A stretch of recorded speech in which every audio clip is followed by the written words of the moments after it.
What Alexandria and I are proposing in our legislation is something that is not complicated. No bank in this country should have credit card interest rates of over 15%.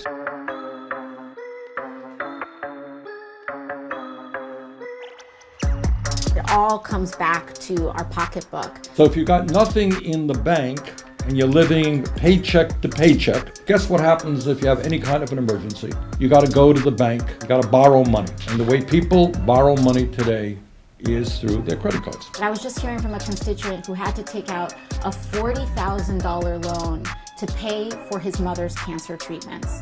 And the bank gave him over a 20% interest rate so that he could pay for his mother's cancer treatment. But let's be clear about what we're talking about. We're talking about economic brutality.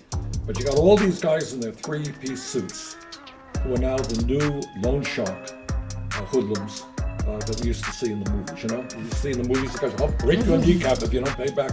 Well, I don't know that they break kneecaps. But now they'll take your home. Yeah, that's right. Maybe do something even worse, or maybe pull the plug on your mom who needs medical treatment.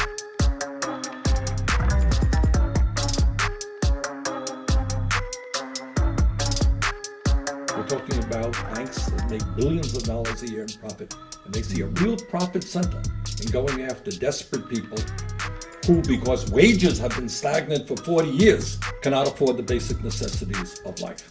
So many Americans have less than $1,000 in savings. So we're talking about the majority of people. We need millions of people to stand up and just say, this is disgusting, this is outrageous, this is immoral. It cannot be allowed to continue. Do not underestimate the power of calling your member. People say it over and over again. It's almost like at your dentist telling you to floss. But I'm telling you, I see it firsthand. You know, members really do respond to pressure. So Alexandria's point is exactly right. Stand up, fight back, get on the telephone. Let's call attention to this issue. And once we do, and millions of people rally around it, we can win this thing.